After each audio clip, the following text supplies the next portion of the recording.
Et voilà, Pessah avance. Chaque journée, nouvelle expérience. Chaque journée nous rapproche encore plus vers la Géoula finale, ce qui est Pessah. Et bien sûr, ça nous rapproche demain soir, Shvi'i Shel Pessah, le 7e jour de Pessah.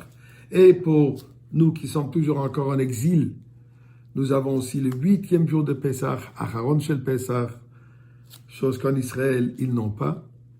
Mais ce que nous avons de plus, comme je disais, qu'on a d'ailleurs le 8e jour de Pessah, eh bien, le 7e jour commémore la sortie d'Égypte finale avec l'ouverture de la mer. Kirat Yam-Souf, c'est ce qui est arrivé à Shvi'i Shel Pessah. À ce moment, on a réalisé qu'effectivement, on est complètement libre. On s'est dégagé complètement de toute cette ambiance, de toute cette vie, des Égyptiens eux-mêmes. Tout cet exil extérieur a été détruit. Le peu qui restait ont coulé dans le Yam-Souf. Ceci est Shvi'i Shel Pessah. Et l'Haftara aussi d'ailleurs est le cantique de David HaMelech, comme il remercie Akadosh Baruch Hu pour les miracles que lui il a vécu dans sa vie. Et pourquoi on raconte cela?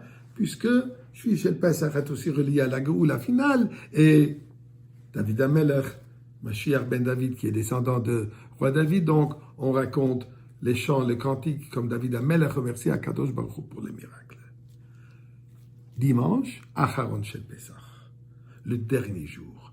Mais dernier, on parle aussi du 8e jour. C'est le jour d'au-delà, le 8e, qui est au-delà du 7, représente le temps de la Géoula. Et effectivement, Acharon Shel Pessah, comme le Baal Shem Tov nous enseigne, c'est la journée où la lumière, l'énergie de Mashiach rayonne, est présente. Et nous pouvons tous s'accrocher et ressentir et absorber cette énergie extraordinaire. Et d'ailleurs, ça commence bien avant le Baal Shem Tov, déjà dans l'Haftara, que l'Anshe Knesset Agdola ont institué. Et là, nous lisons l'Haftara de la venue de Mashiach, la prophétie d'Ishayahu Hanavi, où il dit comment il y aura le descendant de Yishai, donc David ben Yishai, qui ressurgira. Et il va nous amener la Géoula. Et il nous décrit l'époque, l'ambiance dans laquelle nous vivrons, l'image qu'il nous donne, que le loup et la brebis vont vivre ensemble, un petit enfant qui va jouer avec les serpents les plus dangereux. Donc, une transformation de tout ce qui est mal, de tout ce qui est la clipa, de l'impureté, sera transformé en le bien absolu. Mais ceci est dit dans des contextes, dans des paroles très simples. Il ne parle pas dans un concept spirituel, il parle dans une image. L'animal, l'enfant, le comportement humain. Et c'est pour cela que le Baal Shem Tov a institué une coutume. Pour à la fin d'Acharon Shel Pessah, donc dimanche, avant le coucher du soleil, bien avant, qu'on fasse ce qu'on appelle la Seudat Mashiach, le festin de Mashiach. On ne parle pas d'un festin où on a besoin énormément de mets, mais coutume veut que durant ce repas, on fait d'abord un moti, on mange la matzah shmura. Si vous en avez plus, contactez n'importe quel chabad à travers le monde. Je suis sûr qu'ils vont vous arranger que vous puissiez avoir un peu de matzah shmura. Et aussi de boire les 4 verres de vin comme au Seder. Tel qu'on a commencé l'expérience de Pessah, on commence avec le verre de vin. Et on commence avec la matzah. On conclut pour amener cette ambiance de Pessah durant l'année entière. Mais vous allez poser la question, mais pourquoi est-ce que c'est nécessaire de faire un festin?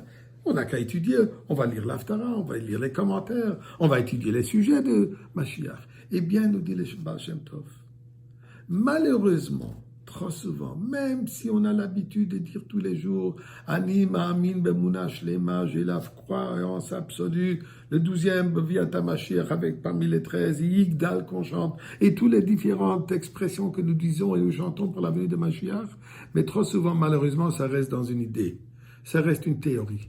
Il faut que ça se concrétise. Tel que le prophète nous parle dans des termes concrets, nous devons aussi le concrétiser. Comment cela? Par un repas.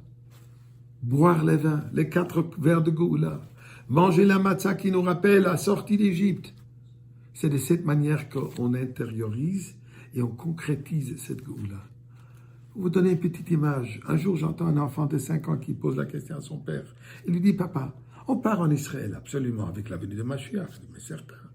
Mais je crois, comment est-ce qu'on ira? En avion, à pied, en bateau? Il dit, non, on ira sur les nuages. Ou alors sur les ailes des aigles. Les ananim. Il dit, papa, quand on sera sur, ou l'aigle, comme tu dis, ou sur les nuages, est-ce qu'on devrait mettre la ceinture de sécurité? C'est concret, c'est réel pour cet enfant. Eh bien, nous devons faire la réalité de Mashiach de manière concrète dans notre vie. Buvons le vin, mangeons la matzah. Si chas v'shalom, on sera toujours en exil à Haron Shel Pesach, on va le faire chacun chez nous, dans la synagogue, au Chabad, là où vous allez être. Mais bien sûr, nous espérons que nous allons la fêter avec Mashiach lui-même au Beth Amikdash. Encore ce Shvi et à Haron Shel Pesach.